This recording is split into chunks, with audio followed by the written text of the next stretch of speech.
Hey friends, Mario Cavallo here. Welcome to Mr. Miles China Adventures. I have to go live stream right now because we're gonna just go through my Twitter feed. The topical the the topics, the topical nature of the narrative right now is so hot. People is causing people to have. This is a very important point. What's happening right now, obviously I'm referring to the Ukraine crisis, is causing everyone's thoughts, their most important thoughts, the things they care about the most, the things they feel clearest about, to come to the surface. Okay. Now's the time. Hey, wait a minute. This is going on. And then that triggers all the other things going on in our lives and in geopolitics. And people are out there talking about everything, me included. Why? I hope you're a wonderful person who cares. I hope you care about life, about humanity, about everything good, and about everything bad that's happening. That's what it's all about, right? I hope you agree with that. I really, really do. And thanks for joining me. So look, I'm up here in Shenyang, and spring has arrived. I'm so happy to tell you that spring has arrived. Man, man. I mean, those of you who know northern winters, that would be people in Ukraine and Russia, that's for sure. And up here in the Dongbei, northeast China, it's dry and it's cold. And I'm telling you, we're into what? We're into the third week of February. It's the 25th today. December. Wow. So it's been like 3 months, not 6 weeks, not 2 months, not 2.5 months, 3 months. I swear to you, we haven't had a day that went above -0. Below zero. I didn't say that right. Sorry. Below zero, constantly, every day, all day long, during the day. The warmest part of the day, like -5 degrees centigrade, which is like 25 degrees. And that's not, it's been average 7 below to 10 below centigrade, which is something like 15 degrees, 15 to 20 degrees every freaking day during the day for 3 months. And blue sky, beautiful, dry. Dry is a big thing because it doesn't penetrate your body. So I'm amazed at how much I can tolerate this cold. 3 months. Okay. And then the day before yesterday, it was 0. And then you see the weather report in your app. I mean, we've all got our phones. We've all got I got the app in my phone here, and I saw 0. And then yesterday, 5 degrees. And today, 9 degrees. And this is peak temperature in the afternoon only for just a couple of hours at around 3 o'clock in the afternoon in the north. So it's a beautiful, glorious springtime up here in the north. And I'm happy to be coming to you with this live stream. We've got so much. Okay, hang on here because I don't want to get locked out of my phone. 383. I guess I better change my password. Okay. 3 of the 6.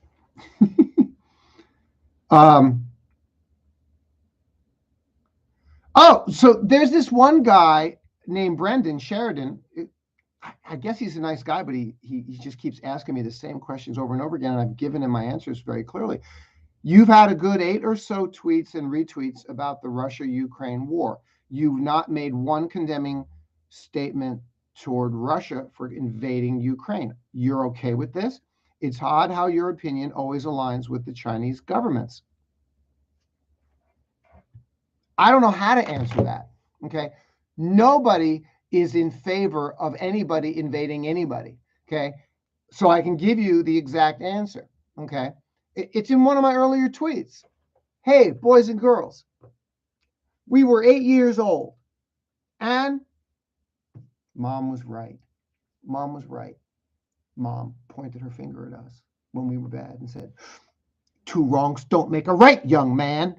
2 wrongs don't make a right. That's my answer. 2 wrongs don't make a right. This situation, and this is not me. Look, I don't agree with lots of people who have weird views about stuff, so that are much more famous than me. As one example, hey guy, hey Kevin, how you doing? Hang on, I'll get to you, buddy. So Candace Owens, there's plenty of things I'm sure I disagree with her about, and she's just very well known. What right wing? I think she's a big Trump supporter, which I'm not. Trump is an ass, unfortunately, because I was a Trump supporter, and no, I'm not anymore. The man's a lunatic in certain areas, which is a shame. So there's people I don't disagree with, but even those I do disagree with. But those exact same people will clearly identify and point out this situation in Ukraine happened because of the United States and NATO being imperialistic, encroaching upon Ukraine. You've got Nazi Ukrainian monsters killing Russians. You've got over 300,000 people dead in Donbass. Okay. Where was the outrage on that? Okay. So my answer to this guy is two wrongs don't make a right. Of course, I don't support Russia invading Ukraine. I don't support any war at all. Who the hell does? Which means, in the converse, I don't support 70 years of United States warmongering, which began with the war. And they massacred over 1 million North Koreans. They leveled the place. Okay. These are the realities. I don't endorse that either. Okay. I'm not anti-American for saying it. I'm not even pro-American for saying it. I'm not pro-Chinese. I'm not anti-Chinese. We're discussing whether or not it's okay to be a warmongering country that goes around the world massacring innocent people in the name of supposed democracy and freedom. And the answer is it's not okay. When the United States does it, it's not okay that it's NATO. It's not okay that it's U.S. backed and supported separatist forces or U.S. backed Saudi Arabia committing war and genocide against the Yemeni people for 7 years. Where's the big headline on that? It's not okay that Israel is bombing Syria now. Where's the big headline on that? So why is Putin's bombing of Ukraine and say, I've had enough of this shit? That's basically Putin's position. I've been negotiating with you people for years. We've been on for weeks, most recently, trying to get all this settled. Okay. Yanis Varoufakis has said it best. Wonderful Greek guy. Terrific. Yanis, you know, that guy, right? Excuse me, I didn't get his name right. Okay. He said it best. Okay. This could be over tomorrow. Okay. This could be over tomorrow. You had the Minsk agreement. Ukraine has been in violation of the Minsk agreement. Russia is not party to the Minsk agreement. Ukraine is, and they're in violation of it. What do you want from me? So in the answer to your question, Brendan, do I support and condemn Russia for invading Ukraine? My answer is absolutely not. I don't support any country invading any other country. But it didn't start with Russia. It started with the United States constantly for the last 70 years since post-World War II, starting with the Korean War. That was the beginning of it. And the impact since then has not stopped. Do you need a list from me? Who the hell am I? I'm nobody, boys and girls.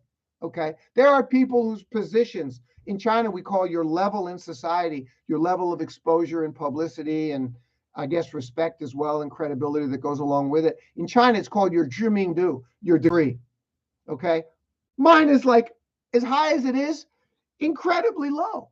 I'm nobody talking about these things. Okay. But what I am is crystal clear, intelligent about everything that I'm saying, including the lunacy that people are challenging me on in my YouTube thread, which all day long since yesterday. And again, people care about what's on their mind now. It's all coming out, including in me too.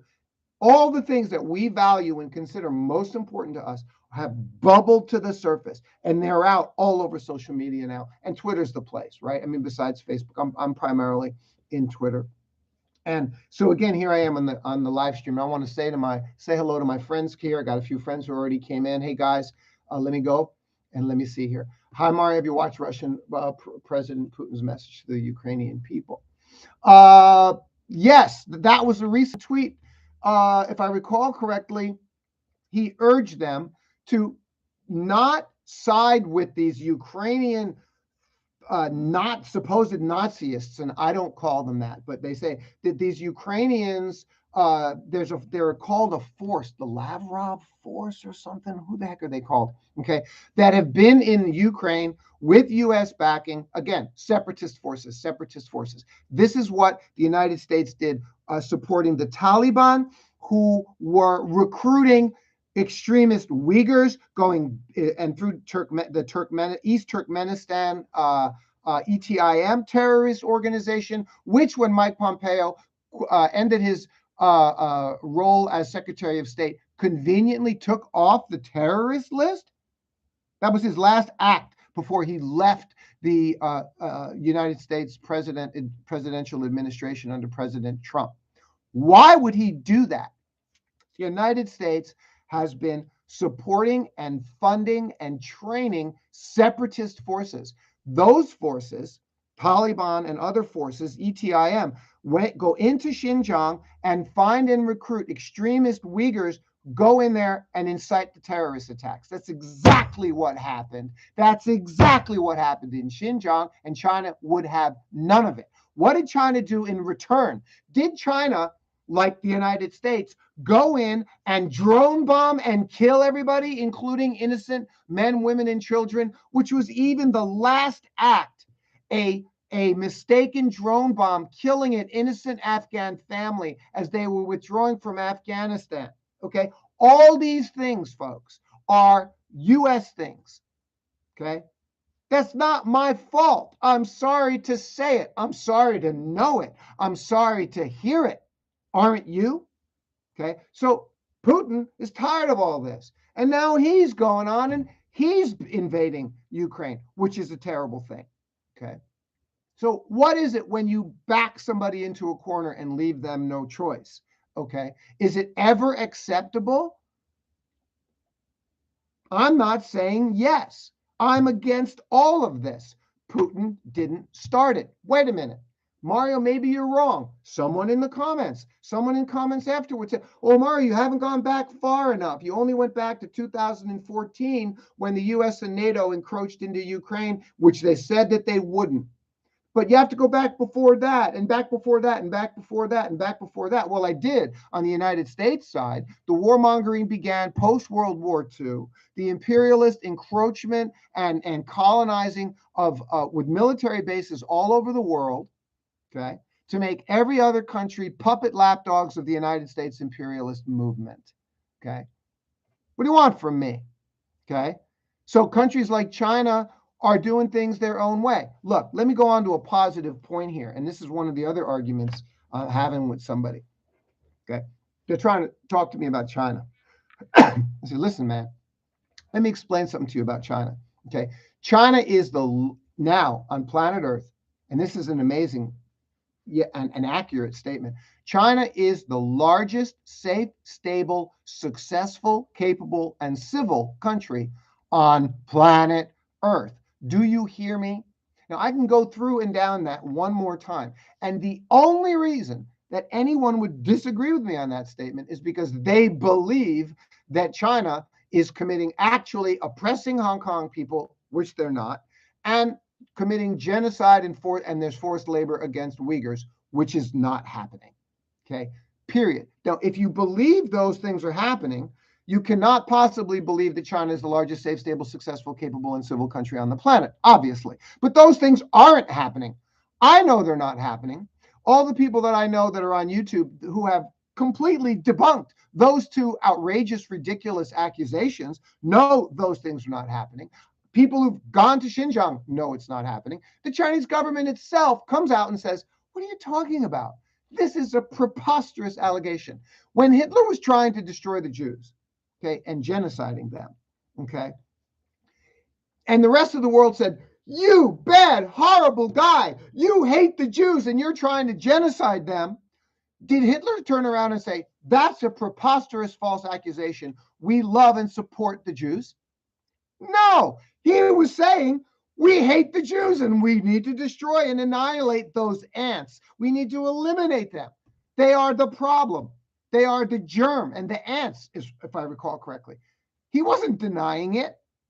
His stated purpose publicly was to destroy the Jews. Am I wrong? China's response to, you're trying to destroy the Uyghurs, is, what in the hell are you talking about? That is a preposterous, pathetic lie. And it is.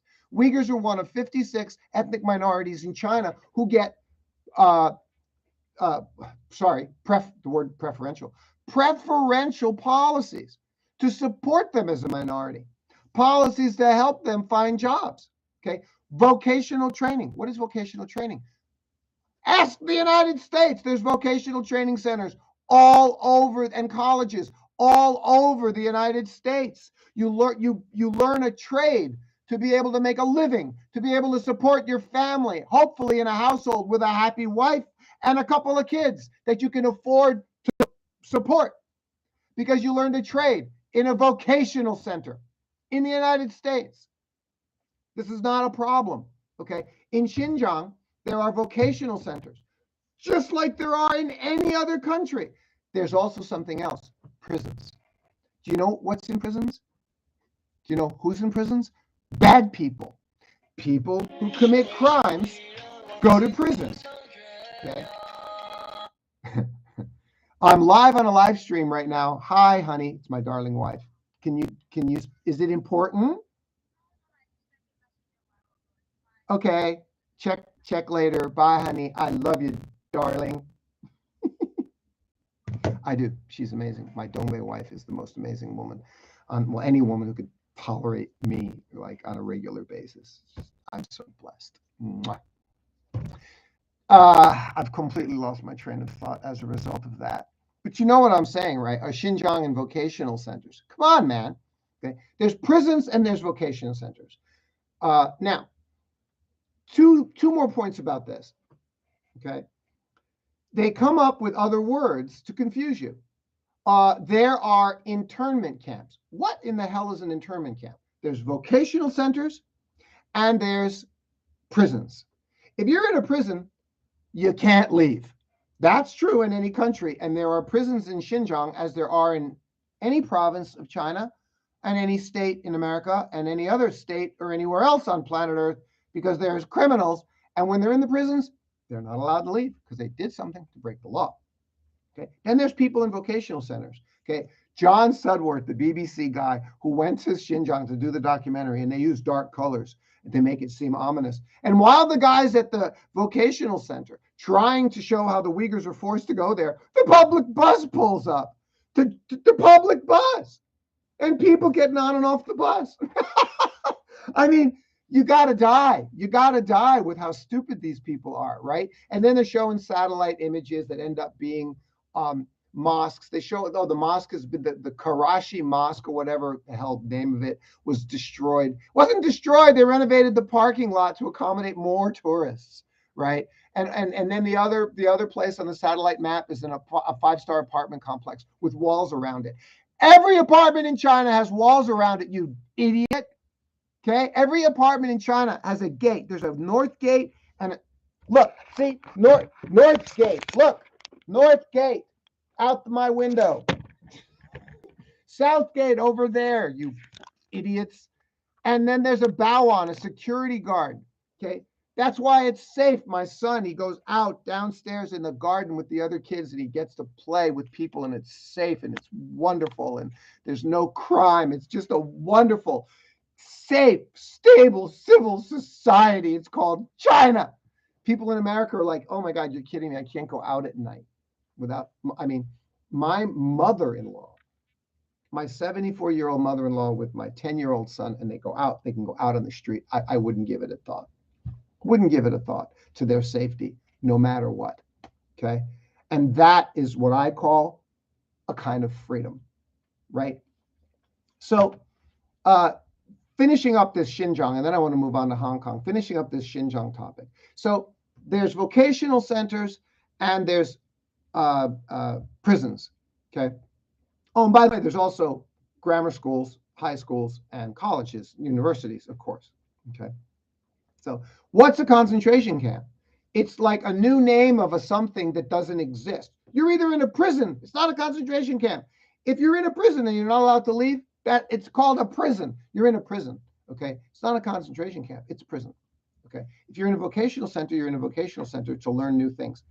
And one of the new things that you're learning, Sophie Richardson with the Human Rights Watch, you're a woman, you care about women's rights, okay? You care about human rights and women's rights, right? Where's all the feminists? Madonna, that other actress lady, okay, screaming about, complaining about stuff. Okay, where's all the feminists saying thank you to the Chinese government for also in the vocational training centers teaching out extremism in religion?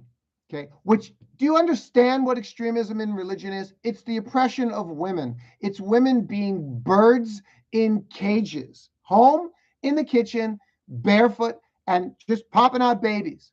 Okay, that's not a good situation for women. Okay, if you're in a good marriage and you want to make a bunch of babies together, great. But that's not what Muslim extremism is. Okay, so you got vocational centers making life better for Uyghur women in China, Muslim women in India and Middle East. Only wish the government would do that for them, eh?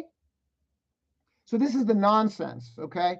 Vocational centers to get extremism training, extremism out of the Muslim world is also done in France as a way of combating Muslim extremism. It's okay if France does it, but if China does it, oh no, there's concentration camps. Just what a bunch of nonsense, right? Now I want to move on to Hong Kong. Okay, there's a guy who keeps bugging me about Hong Kong. He's a nice guy. I'd like to meet him. He seems very sincere. Roderick Schuchart. Roderick. Here's one particular tweet. Just for clarification, does my statement, they are arrogant anti-China blowhards, their recent anti-China statements are a propaganda disgrace? I was referring to the recent, over the last 6 months, official statements, which basically follow hand in hand the United States anti-China government propaganda statements that we are deeply concerned about human rights abuses in Xinjiang and blah, blah, blah, bullshit, Hong Kong oppression of our citizens, supporting democratic separatist violent protesters who set a guy on fire. Nancy Pelosi, did you condemn that? Ted Cruz, did you condemn that? Donald Trump, did you condemn that? No, you celebrated it, you bastards. Okay, who do you think you're fooling here? This is Mr. Ma. I'm in China 22 years. So now Roderick is asking me, just for clarification, does your statement regarding the Foreign Correspondents Club in Hong Kong, and again, my statement regarding their statements, they are arrogant anti-China blowhards, accurate. Their recent anti-China statements are a propaganda disgrace. Yes. Does that refer to all Hong Kong journalists or only the ones affiliated with the FCC or with the Foreign Correspondents Club in Hong Kong? Again, my statement is very specific. They are arrogant anti-China blowhards. They're recent. So they and their refers to who? The Foreign Correspondents Club Hong Kong, who released these ridiculous lies, anti-China propaganda lies, in these official statements that the Foreign Correspondents Club Hong Kong released. So whoever's responsible for releasing those statements is the people that I'm obviously referring to. So am I referring to all Hong Kong journalists? How could I be referring to all Hong Kong journalists? Are all Hong Kong journalists members of the Foreign Correspondents Club in Hong Kong? Well, certainly not the domestic ones. It could only be foreign ones that could be members of the Foreign Correspondents Club in Hong Kong, unless they also allow domestic journalists. I don't know. What difference does it make? My point couldn't be less clear than what it is. Okay, any and everyone, including the Foreign Correspondents Club in Hong Kong, who makes statements that China is committing genocide in Xinjiang or forced labor in Xinjiang, when Skechers, Apple, Coca-Cola, Muji, and several other companies, Volkswagen, already came out with statements clearly stating we did audited and unaudited, we did announced and unannounced audits and never found a forced labor violation in Xinjiang with Uyghurs. But they won't report that. So will the Foreign Correspondents Club in Hong Kong report that? No. Instead, they put out an official statement. We condemn Uyghur human rights abuse allegations. Well, I'm glad you used the word allegations because you're full of shit. They're just allegations. They're not happening. And you've already been told by the biggest multinational companies in the world who do business in Xinjiang. Do you think that Apple, Coca-Cola, Muji, Skechers, and Volkswagen and all the other ones are lying when they say, here's our statement. We've done announced and unannounced audits in Xinjiang, and we have never found a violation. What, are they all lying? But you won't even report that news and talk about that. I don't know why. You've got your agenda. You are the liars. I can't quite even figure out why. Okay. China's kicking your ass. You're in decline. You don't like it. I don't know what else to say or think. Okay. But what you could do is get your own shit together and take care of your own problems. Instead of having an $800 billion a year global war chest military budget, okay, reduce it by 200 million, have just enough military, that's United States military across the world, to help keep the world a safe place from the bad guys. Spend the other 200 billion in your own freaking country, which desperately needs that 200 billion. You got a rising number of households who are now homeless. Homeless households living in tents. Okay, what are you doing about them? What are you doing about them? No, you're more concerned about Tesla and Facebook and Musk and Zuckerberg and Bezos and all these guys. You're only concerned about your policies, which protect the plutocrats. Period. Okay. Everything you've done in Washington, United States governance, has been to support the wealthy, to support the corporations, to support Wall Street, and to allow the life of the common people to become worse and worse and harder and harder. Okay. With your monetary policies, Maverick on Wall Street is one of the best daily reviews of the stock market and geopolitical situation. Watch him every day. Maverick on Wall Street. He calls it the cocaine. Jerome Powell's money. Jerome Powell's QE. Jerome Powell's bond money. It's the cocaine Wall Street is addicted to. Okay. You only care about that. Okay. And now look what you've done. You've created an inflation monster. You knew you were going to do that. Now with all this debt that you've got, all the debt that you've issued, and what did that money get used to do? Okay. Share buybacks in the companies, which does what? Makes the richer richer. That's all your country is about. You've become, over the last 30 years, the decline of America, what America was, that my Italian parents, okay, went to a better country. My Italian ancestors 100 years ago went to America, the wonderful place. And you people have pillaged it and raped it and destroyed it. And to this day, you've already got, listen to me, on monetary policy, you've already got 8% inflation right now officially. Unofficially, everybody knows it's more like 15%. And you're making a big deal about raising interest rates by 0.5%? Excuse me, what planet are you on? You've just got the American people in a ruse. In a ruse. Peter Schiff beautifully explained this. What the hell difference does it make whether or not the Fed raises interest rates on March 18th 1/4 point, 1/2 point, or 3/4 point?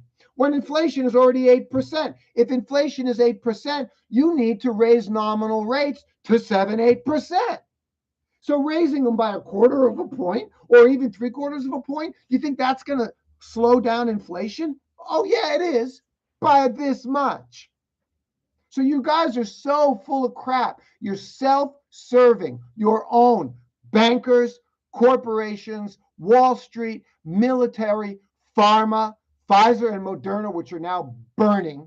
Okay, your stock prices are plummeting as they deserve to by all the things that you've done. Okay, and I won't say any more about that right now. I'm going to stop. I'm going to take a breath. I'm going to look at my comment section and say hello. Hey guys, let's see what else. Kevin, Vincent, Kevin, Kaladar. Let me see who's here. So again, Putin's message to the Ukrainian people. Yeah, put down your stop supporting these ridiculous U.S. and NATO-backed separatists who have not built up Ukraine. Ukraine's not a successful independent country. Russia is going to bring it, Putin's going to bring it back under the fold. That doesn't mean that I support the fact that he invaded. He shouldn't have, the same way U.S. and NATO shouldn't have encroached in the first place. This could have all been negotiated. And to this moment, as Yanis Varoufakis has clearly said, all of this could be settled like that. Okay? Putin will stop tomorrow. The moment Ukraine just says, oh, listen, you want a buffer? You don't want NATO in your backyard on, over the fence? Fine, no problem. We won't become a member of NATO. We'll all get along well. Terrific, and everything is fine. This could be done, but they refuse to do it. Ukraine won't abide by the Minsk agreement. U.S. and NATO are the encroachers. Okay? They promised that they wouldn't. Now, I want to ask you a question. We go back to Xinjiang just for a moment. Could you imagine, because the United States used separatist forces in nearby Afghanistan, supporting the Taliban, training their fighters, providing them with equipment, and then recruiting terrorist Uyghur separatists sending them back into Xinjiang. Could you imagine if the United States and NATO didn't do that from a distance? Could you imagine if the United States and NATO actually attempted to fly in to Ukraine, fly into Xinjiang, and settle in, like locally there, like they did in Ukraine? Can you imagine that the United States government, military, and NATO would go into Xinjiang, into your backyard? Okay. How would China react? Okay. Is the Chinese military, okay, in California or Texas? Because there's people in California and Texas who want those places to be separate from the United States. Does China have military in there supporting those people to encourage their separatism, like the United States through the National Endowment for Democracy sent people and funding, okay, into Hong Kong to promote democratic separatism from China, to separate from China? How do you think China would react to these things? I mean, you should be sitting there going, holy guacamole, Mario. Yeah, like Batman and Robin. Holy guacamole when I was 10 years old. Remember that? Kabam, kabow, holy guacamole, Batman. Batman and Robin, the original one, that was great stuff. Holy guacamole, Batman. Okay. So how would you think China would react if the United States and NATO went into Xinjiang? Well, they did through the NED go into Hong Kong. And how did China react? They kicked their asses and they said, hey, wait a minute. We see what you're doing. You're promoting democratic separatism in Hong Kong, which is part of our country. Number one, you have no right to do that. Number two, that region, Hong Kong, since we had it passed back over to us from the British, who never should have had it in the first place, and while they had it, treated the local Hong Kong people like shit, okay, when we got it back, it was incumbent upon Hong Kong to pass a national security law that was the same as mainland China and Macau and all the other regions of China, and they never did that. So you know what? Now here you are making all this trouble, okay, harassing, violently looting, assaulting, harassing, and even lighting on fire local Hong Kong citizens. China went in and was like, what are you people doing? Okay. Okay. And this was supported by the national and funded by the National Endowment for Democracy. Finally, China went in and passed the national security law. Okay. As well, they should. Every other country in the world and every other region of those countries has a national security law. The United States has about a dozen national security laws, far more stringent and strict than the national security law of China, which now includes Hong Kong. That's life. This is what it is, folks. Okay. You don't like it? Pack your shit and go live someplace else. It's that simple. Okay. So this guy, Roderick Schuchart, again, I don't know him. Don't know if that's his real photo even, but seems like a nice guy. Okay, happy to have a cup of coffee. He's asking me about the journalists in Hong Kong and are they oppressed and controlled? If you're a journalist in the United States of America, you have an obligation to follow the rules and laws of writing your media shit in the United States of America. And there's lots of censorship there if you don't write what you're supposed to write. Isn't there? Yes. Okay. Does your editor's desk tell you what you can and cannot write, should and should not write? And are there certain things which are off limits according to your editor's desk? Yes. Okay. And does that stuff sort of come from the government? Indirectly, absolutely yes. Whereas in China, it comes directly from the government. We're not lying to you. We're telling you point blank. This is what you're not allowed to talk about. I'd rather be told directly than indirectly. Okay. That's number one. Number two, if you are writing something that is against the law, okay, if you're writing something that encourages the separatism and interference and disturbance of the government, and that's against the law in the United States. It's against the law in China and Hong Kong too. Why is that a surprise? So if you're not writing any of that, guess what? You're not in trouble. Okay. You need to do your job within the rules and laws of the country within which you reside, even as a journalist. In the United States, there's tons, not even mentioning next, social media. Okay. The social media rules. You got people self-censoring in the United States on what they can and cannot say. Listen to me. I'm not against censorship. Let me make this crystal clear. I see the benefits of censorship. I see the benefits of requiring civil discourse. Do you hear me? Okay. China today is the best way I can describe China today to you is it's like Catholic school. Okay. It's parochial. It's like being in Catholic grammar school. Okay. The nuns and the priests run the place. Okay. They do their very best to run the place, and it's quite orderly, and it's their responsibility to do that. And you, as a student, are there. They're trying to provide you with a good, stable, reasonable environment in which you can do what? Two things: socialize with each other and learn. Now, out in the real world, you also have to have some freedom to be able to earn money, be an entrepreneur, get a good job, pursue a career, have a family, household, medical care, moms, pops, kids. Okay. That's what China is. It's like the nuns and the priests. Their job is to run the school. Your job is to be one of the students there in the Catholic school. And guess what you're expected to do? You're free to do the things that you want to pursue and do, social life and learning things, have a family, have a career, but you're expected to behave yourself. You're expected to behave in a civil way. You're expected to be polite. You're expected to behave yourself. I don't know how to put this in any other way. It's called being in a civil society. That's Catholic school.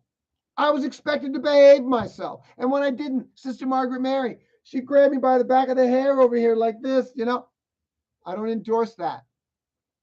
Thankfully, the Chinese government is not grabbing me by the back of my hair like that or knocking me in the knuckles with a ruler. We were just talking about that the other day. Okay. Do you understand me? Society expects you to be civil. You expect it to behave. You can't just go out and be a horse's ass and disturb what's happening out there in the public on the street. That's called disturbing the peace in America. Disrupting. Well, here they call something harmony. Here it's disharmony in the society. Whatever the rule is, it's the same. Okay. But in America, you are allowed to go out and be a clown and an idiot. Okay. I'm so disappointed and upset that that's what America has become. Because before in America, you weren't. You weren't. You had to behave yourself. Okay. And the media is out of control. Okay. What we need to get rid of all the legacy media, CNN, MSNBC, Fox News, every single one of them out the window. They should stop. Survey in the comments right now. If all those major media outlets went away tomorrow, would the society in America be a better place or a worse place? Okay. And they need to be replaced with a guy who sits down during the day okay, at the 6 o'clock, the evening news after dinner, okay, that my father and mother used to watch. And hi, good evening, I'm Walter Cronkite. Okay, and everybody needs to be replaced with Walter Cronkite, who sits there then with his paper and reads the news. Okay, that's what you're supposed to do. Okay, so one more time, I stop and I look at my comments here. Okay, guys, because I didn't get far down my thing. Yeah, Duncan, how you doing, buddy? TikTok and other social media reactions of athletes through the Beijing winter. Oh yeah, man. The Beijing Winter Olympics were a roaring success. Okay, I want to just talk. I'm only going to talk about this for a minute. 2,500 athletes or 2,300 athletes who arrived in Beijing. I can imagine all of them after they left. They didn't. A lot of them didn't want to leave. They arrived in Beijing, and for the first time in their lives in 2 years, they were in a free, safe environment. They were in a safe environment. They were in a virus-free environment. They were like, wow, this is nice. So Beijing did its job. It was an amazing thing. Is that difficult? Is it inconvenient?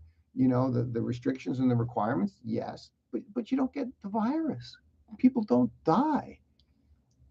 I mean, I got to explain this to you. Nobody died here. Like we had what do we have, 6,000 deaths or something like that? Or I'm not, I don't, how many deaths in China? Okay. Total deaths, COVID in China. What's the 3,000 coronavirus cases? China. 4,636. Okay, good.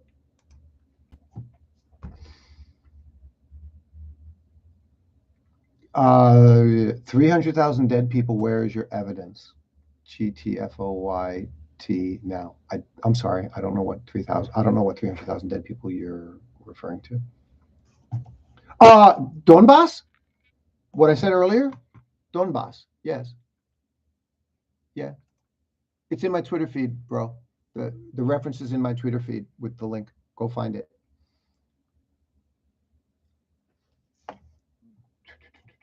Yes. Hello, Mansana. How are you, man? Okay, Duncan. Okay, I'm gonna go through my feed here, guys. Great to see all of you here. Okay. And U.S. troops are to this day occupying Syria. Well, again, just right now as we speak, Israel bombing Syria again. So why is it a bigger deal that Putin is moving into Ukraine? But where the Auschwitz Memorial Museum people? Oh, we condemn Russia. Where's your condemnation of U.S.-backed Saudi Arabia? You got like 1 million genocided, starving Yemeni children. Where's your condemnation of that? Never a peep about that. But now you're all up, you got your skirt all up in a bunch in the wind, okay, about Russia. So the hypocrisy is just ridiculous. Yep. U.S. troops to this day occupying Syria and where else. And again, guys, I'm teaching you history here. All this began with post-World War II, the United States occupying Korea so they could have the power in Asia-Pacific region. Okay, Korea, South Korea, and Japan. And South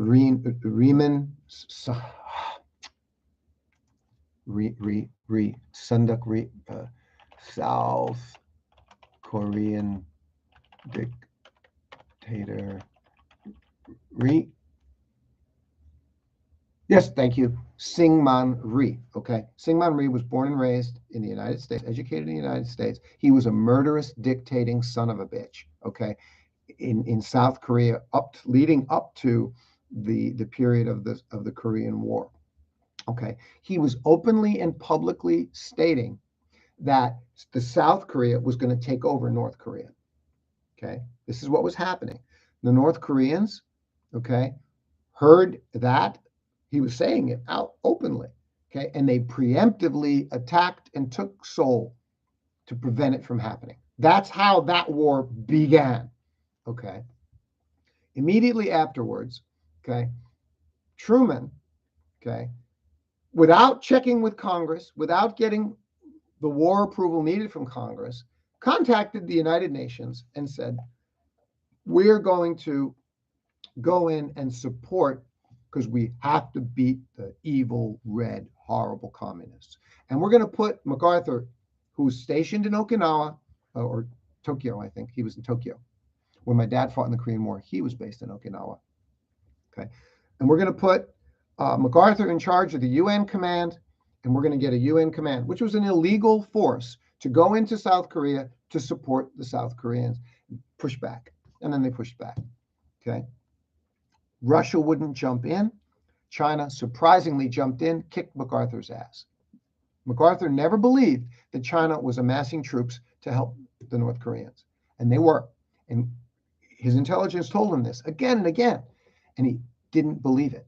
The Chinese will not engage in this war. How do I know all this? Because I played General MacArthur in the #1 primetime CCTV1 Crossing the Yalu River Korean War movie, which is the history of the whole war. Okay. And so preparing for that role and learning about my role as MacArthur, that's how I learned all this. Okay. And I'm taking you to the book that you've got to read. Okay. The China Mirage by James Bradley. This is the one that tells this chunk of history, so you can really understand America and its crazy, crazy engagements with Asia and the rest of the world. Moving on. Hi, Elaine. How are you, my dear? China and Russia, China and Russia, not Nazi nations. Yes, absolutely. People are calling there's a force in Ukraine that people are calling these Nazi types. I don't want to call them Nazi types. I don't get into that name. I don't want to do that labeling thing. Okay, but this is the separatist forces who have been killing Russians in Donbass, and to my understanding, they're backed by U.S., NATO, etc. Okay, these are these forces that I'm referring to with that comment. So sorry to, I mean, no matter what, to be seeing any comments about difficulties, in terms of casualties coming in terms of what's happening in Ukraine. One of the other media journalist friends that I has a very good friend who's a journalist on the ground in Ukraine, I believe in Donetsk or Donbass, right there with his family, with his wife, with his kid. Very dangerous. And of course, this is terrible. This is why you don't want these things to happen. More homelessness coming in America as rents are projected to increase 20% this year. Elaine, the rents already increased 20, 30, 40%. They're going to increase another 20%. I'm having this discussion with my brother in Phoenix, who's in Phoenix. My family's in Phoenix, Arizona. It's outrageous. Okay. Most of these new homeless are older Americans. This is exactly right. You have a societal disaster in America, and the government, well, we're going to continue supporting the wealthy, and now we're going to give stimmy checks to all the people who need them in the households, but we're going to continue supporting the wealthy. So they continue giving trillions and trillions and trillions of dollars to people who are worth billions already. I could do 5 hours of live stream on that subject alone, and it wouldn't be enough time. Okay, for you to understand how rich you are if you are worth even only $10 million. You are so filthy rich if you only have $10 million, even $5 billion. You are so filthy rich. So can you imagine how rich you are if you're worth 100 million or $500 million or 1 billion? The insanity of how rich you are if you're worth $500 million is so insanely off the scale, you cannot imagine how rich it is to be worth $500 million. You can't fathom it.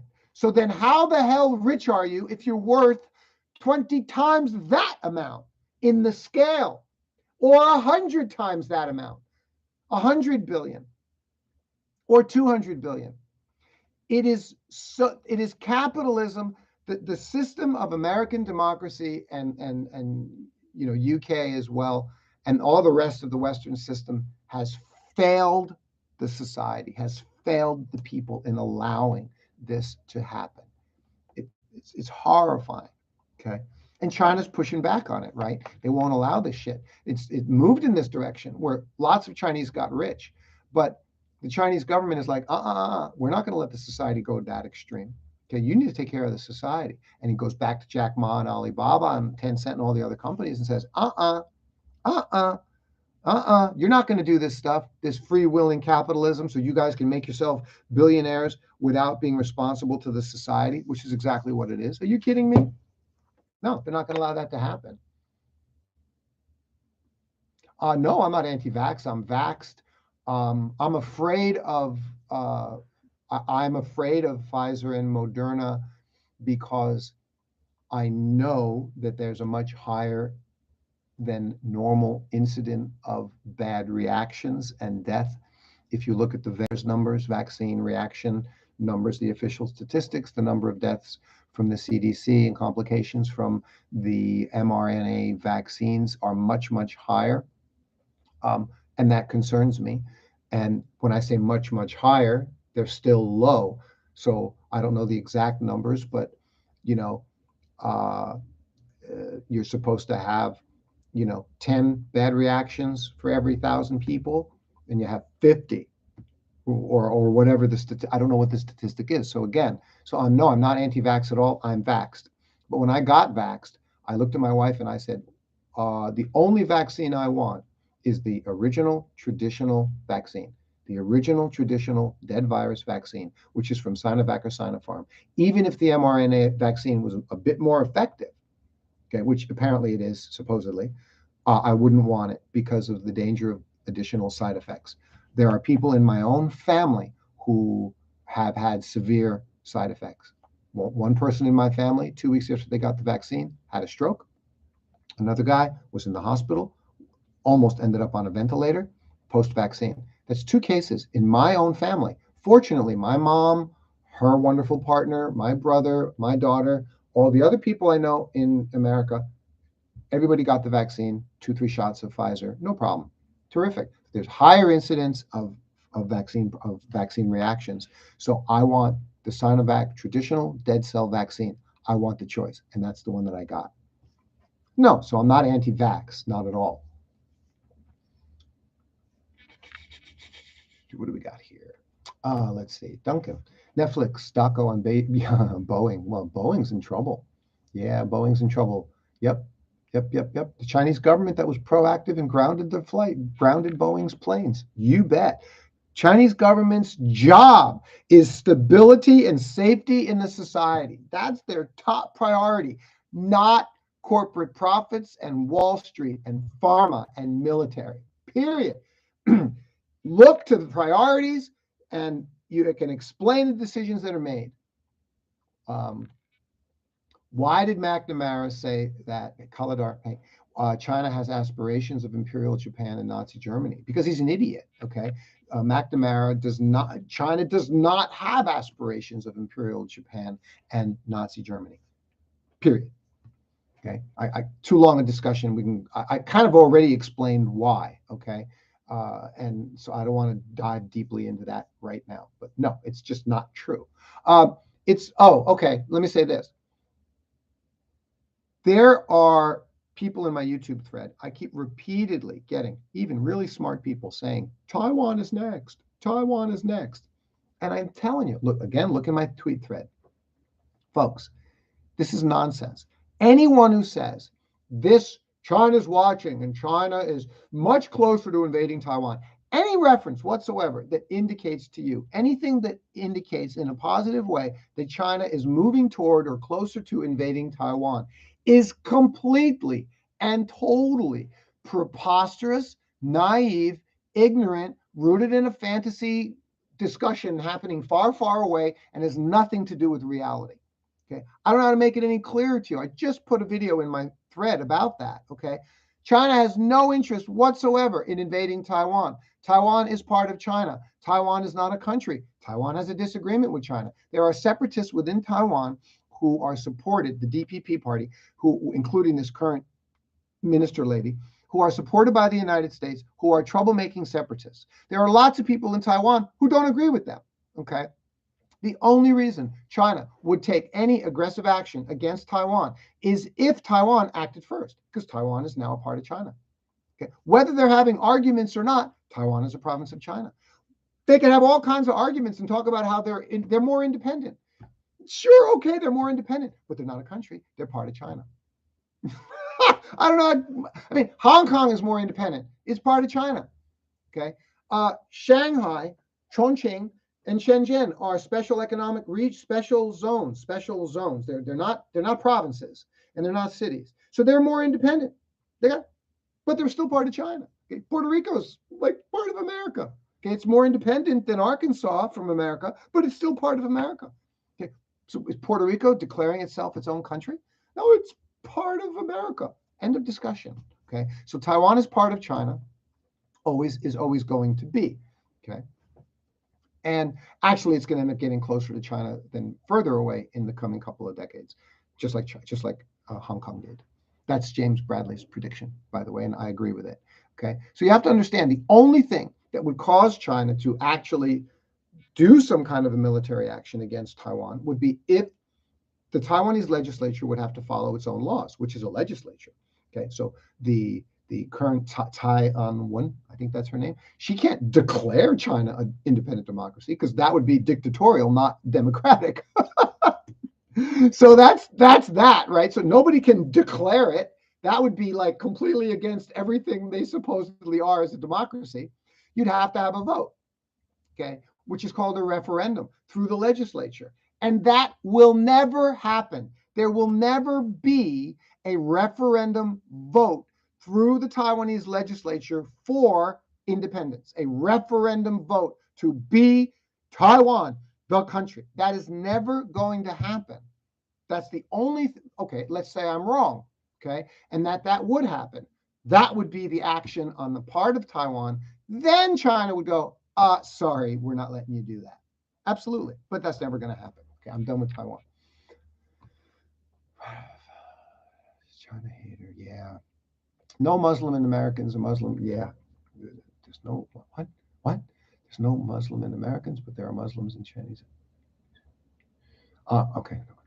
Today's China's 20th century U.S. Today's U.S. Yeah. The Twitter account, U.S. Olympic athlete spoke good.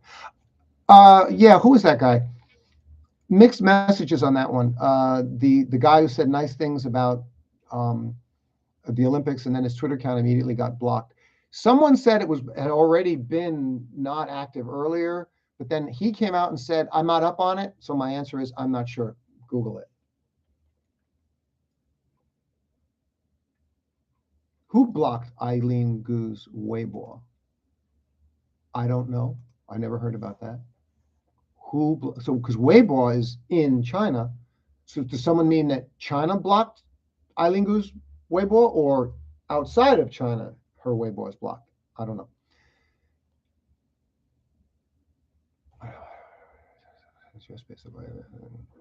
Oh yeah, man. Prices.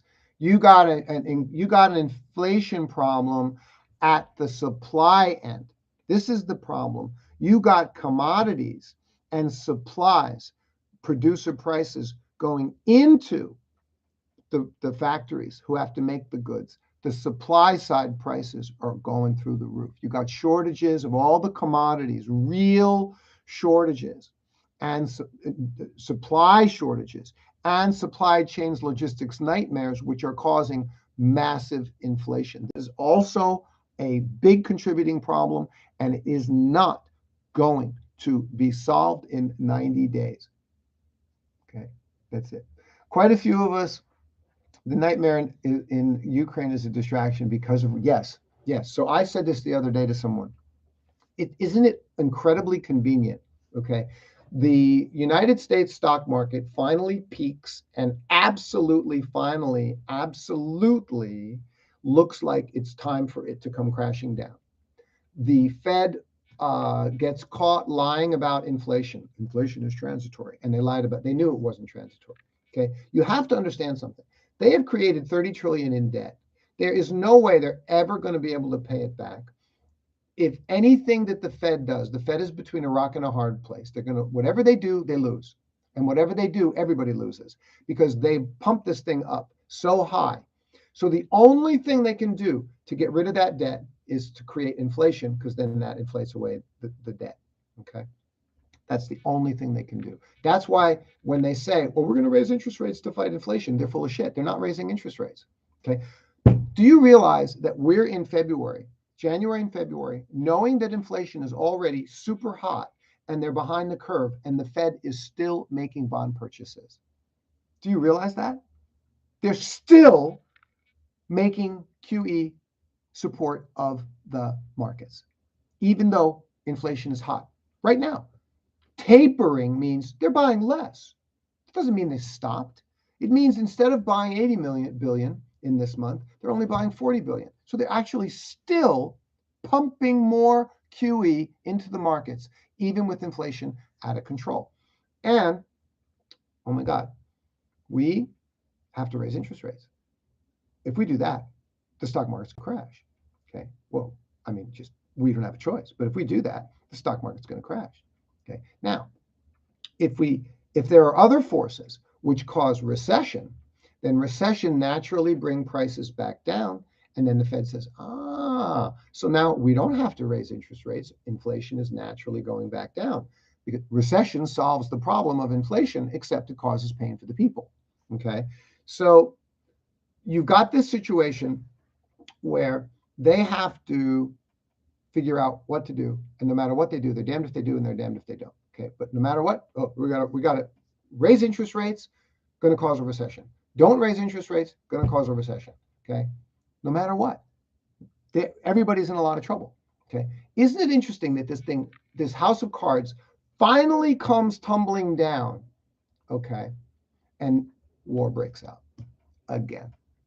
I mean, I absolutely think it's a hell of a coincidence. I can't disagree with you more. I can't agree with you more.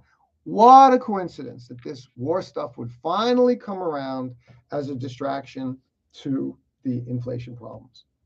And the reality is the Fed must inflate their way out of this debt. They have so much debt, they must allow inflation to happen. In the end, that's what I believe is going on. And of course, the war situation creates a wonderful, perfect excuse for, this and that. Now, because of the war and all the damage and effects and impacts on this and this and that, no matter what, we can't raise interest rates. We're not going to raise interest rates. The war will have that effect. So it gives them their excuse to not raise interest rates, okay, which is where they have to be, because they have to allow inflation. They have to. By allowing inflation, they inflate away this debt, this $30 trillion, because they have to. They have no choice. I saw this coming 10 years ago. Now, by the way, everything I just said is just like this is what people are thinking. I'm just repeating what people are thinking. I don't know that what I just said is right at all. It sounds plausible. So does the other way. I'm just making the effort to elucidate it for you. Okay. Yeah, right. Ellen Gu. Eileen, she said people can access social media via VPN. Big deal. That's why China blocked her. How false is that? Right. Yeah, it's false. It's ridiculous. Okay. People all over China. VPNs are illegal in China. Okay, listen to me. I'm in China for 20 years. Okay. I use a VPN. Okay.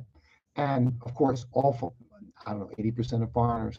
You only need a VPN for a few sites. So actually, there's a lot of foreigners. If you're not active on Twitter, and if I wasn't active on Twitter and YouTube, I probably wouldn't even have a VPN. Okay, I don't care. Which leads to another topic. In China, have VPNs, and I don't know what percentage of Chinese do. Chinese, the countryside, very few have VPNs, but mainstream, white collar, professional career Chinese people like my wife. I think a good number of Chinese have VPNs. I'm going to say 20% of them, 30%. I don't know. So like millions, because you're talking, again, there's so many people here, right? So tens of millions of Chinese, hundreds of millions of Chinese, must at least 100 to 200 million. Is mostly, younger and middle-aged professionals and students, I'm sure they all have VPNs and they use VPNs. Okay. Oh, they're using a VPN in China is illegal. Well, I don't know one person. I'm in China 22 years, and here we all are. And I don't know one person who ever went to jail for using a VPN. I'm not in jail. Well, so what are you talking about? You can go to jail for using a VPN. Really? I'm here 22 years. I don't know one single person who's ever gone to jail, foreigner or Chinese, for using a VPN. You people, you say this stuff, you're idiots. You have no idea what you're talking about. Yes, absolutely. Oh, the U.S. wins, Duncan. The U.S. wins. Talking about the who wins in Russia, Ukraine, Germany, Europe, United States. Who wins? Okay, okay.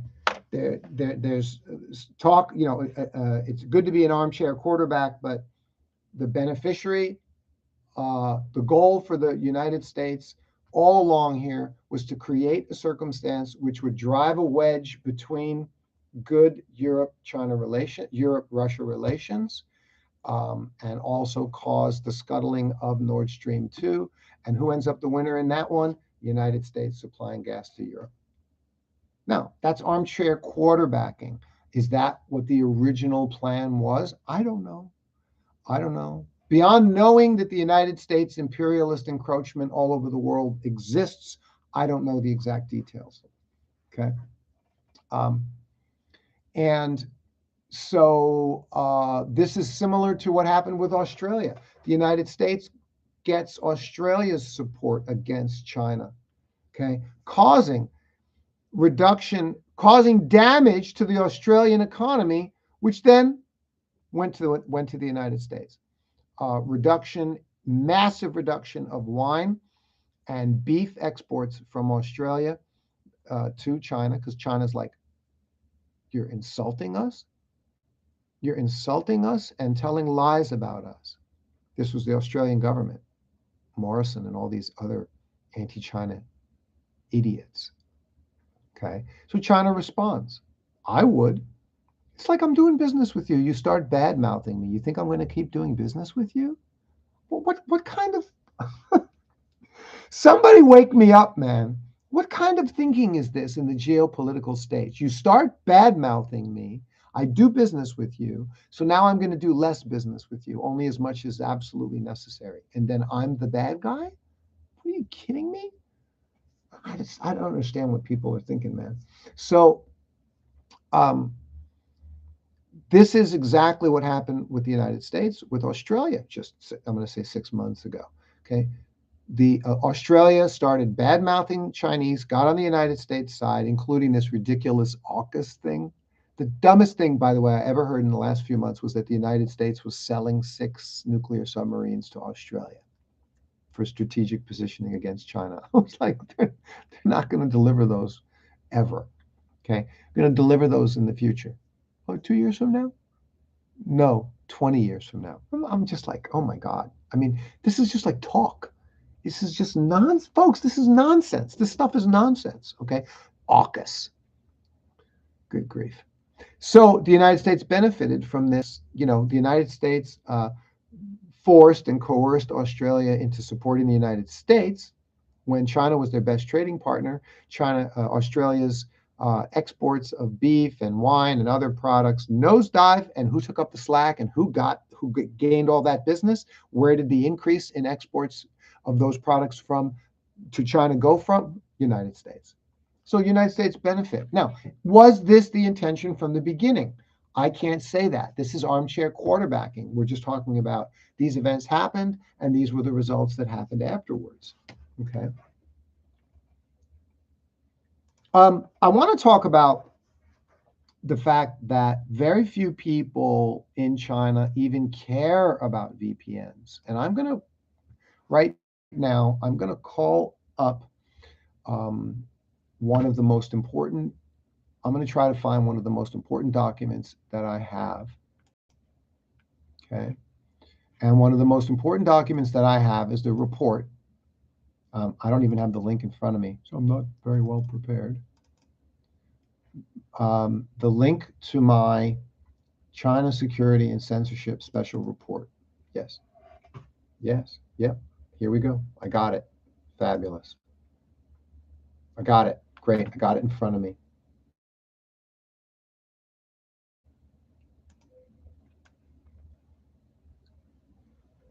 China is censored. Chinese people are stuck behind a great wall. This is nonsense, and they can't get information, and they can't get on the World Wide Web. This is nonsense. I wrote a report which is available for $2. Sometime later, I'll put the link.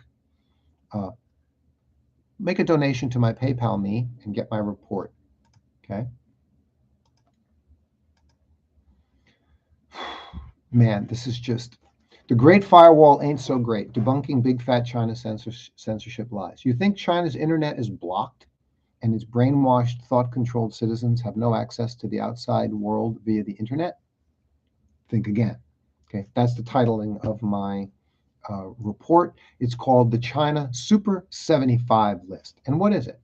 Okay, you think the Chinese can't get on the internet or need a VPN and can't get information about the outside world. China wants to. By the way, this is what Tucker Carlson tells you. This is what Mike Pompeo tells you. This is what Trump tells you. This is what most recently, disgraceful Hannity. This is what Hannity tells you. Okay.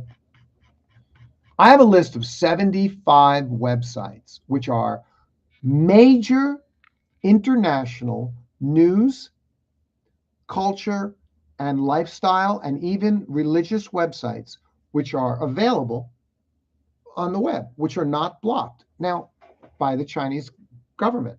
So, oh, Twitter's blocked, Facebook's blocked. Yeah, I can explain that part. Yes, I get it completely. Facebook is blocked because they wouldn't cooperate when the Xinjiang attacks happened and over 200 people were killed. Those people, the ETIM terrorists, were organizing on Facebook pages. Okay, and Facebook was in China at that time. And the Chinese government said to Facebook, you need to cooperate with us to find these guys and shut down those pages. And Facebook wouldn't cooperate. So Facebook got booted and is blocked from China. Absolutely true. That's not the case with Twitter. In the case of Twitter, Twitter's not blocked in China. Twitter chooses not to do business in China. Over 1 million foreign companies do business in China. They are doing business here because they're willing to register and abide by the laws of China that are required to do business in China. Twitter can do that tomorrow. They choose not to. They're not blocked. They choose not to be here. China's glad they're not here. Okay. China's laws exist to keep these Western neoliberal companies out. But if they want to abide by the laws here, they come in and they can do business here just like everybody else. You see? So in the meanwhile, do Chinese have access to any amount, the abundance of information that they need to know anything and everything about the world 24 hours a day, 7 days a week, 365 days a year? Yes. If the Chinese were so interested in thought controlling and censoring the World Wide Web and didn't want their people to have access to information, wouldn't they block MSN.com, ABCnews.com, CBS News, CNBC, CNN, Chicago Tribune, LA Times, Washington Examiner, Fox News, AP News, New York Daily News, Boston Globe, Market Watch, San Francisco Chronicle, thesun.com.uk, the Dash Sun, Telegraph, US News, USA Today, India Today, EU Reporter, EU Observer, EC.Europa, J-Post, SMH, Brisbane Times, Sky News. Should I keep going? Mediaite, BuzzFeed News, Newsbusters, The Daily Beast, The Daily Caller, Politico, Forbes, Hollywood Reporter, Real Clear Politics, Real Clear Markets, Real Clear Books, FactCheck.com, Snopes.com, FactCheck.org, NPR.org. Whoa. Wait a minute, Mario. Are you telling me, Mario, that in China, all of those websites, like the websites that any person on planet Earth, anything and everything you want to know about planet Earth, 24 hours a day is on those websites? I mean, you don't need any more. Okay, none of those websites are blocked in China. Wow. Really, Mario? I had no idea. That's amazing. So tell people this the next time they try to tell you that the Chinese government is trying to thought control its people. Okay, if that was true, why are these websites not blocked in China? Okay, I'm looking USA Today, India Today, Market Watch, Boston Globe, New York Daily News, AP News, which is the news feed. None of these sites are blocked. All of them, you can just, I don't mean with a VPN, I mean like Any browser, you're inside mainland China, you go to a browser, you type in the names of these websites, and they all open. So any Chinese person can read anything about the world that they could possibly. What else do you need? Plus religious websites. You guys are so unbelievable. Magazine websites, Vanity Fair, Rolling Stone, Redbook, Cosmopolitan, Vogue, Variety, Travel and Leisure, Tech Radar, CNET, Trusted Reviews, Rush Limbaugh. Oh, he passed. Wow. Ann Coulter, Mark Levin, InfoWars, Buchanan, the religious guy. Okay. Religious websites. Joyce Meyer, a real wonderful Pentecostal Christian lady. Christian Quotes, Bible Hub, Christianity.com, CatholicNewsAgency.com. All of these sites are available in China. Why do you need any more? They're not, if they had any interest in thought controlling their population, all of these sites would be blocked. So please don't believe this crap. And I'm done. I'm done. This is the last thing that I wanted to say to you. Now I'm going to go back for the last and check my last comments here, and make last comments from everybody, all you guys here in comments. I'm done for the day. All the things I wanted to say, and I'm tired. Right. Exactly, Elaine. Everybody's got it. Whoever, majority of people have a VPN. Nobody cares.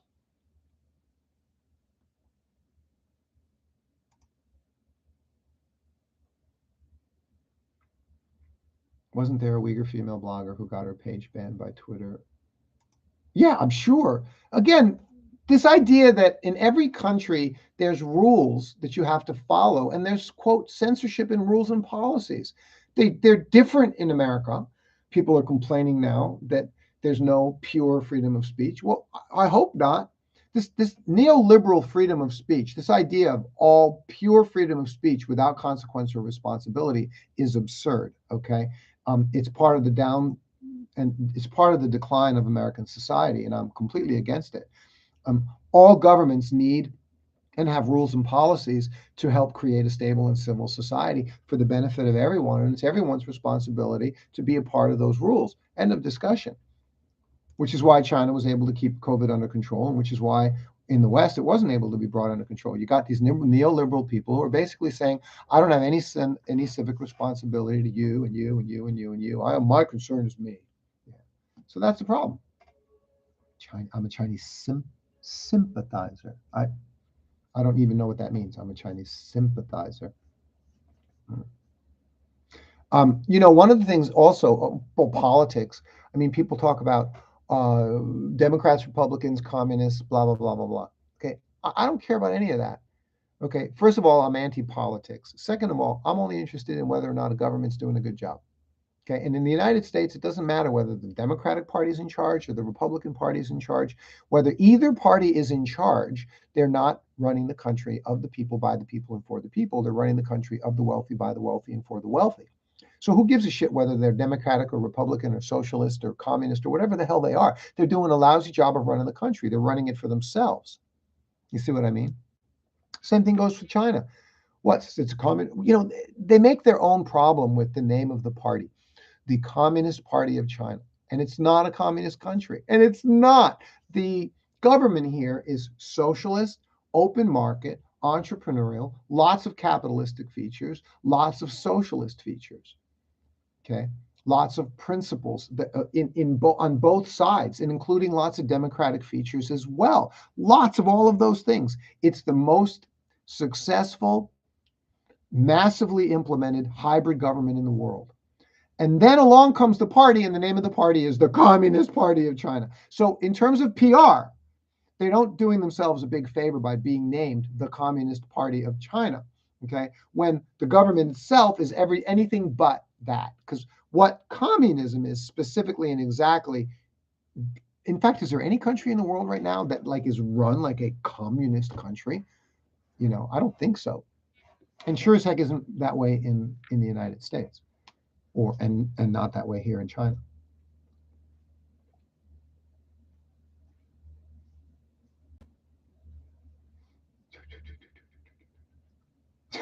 Yeah, Duncan. You know what I had, Duncan, last night? It's in China. supply chain is not consistent like it is back in America. Supply chain is really consistent. Everywhere you go, you need a phone charger, you go down to the store and you can get a phone charger. You need a dongle, you go down and you can get a dongle. You need a mobile phone, you need a pair of headphones, you need a glass, whatever you need in America. You need some chapstick, whatever you need in America, it's in all the stores.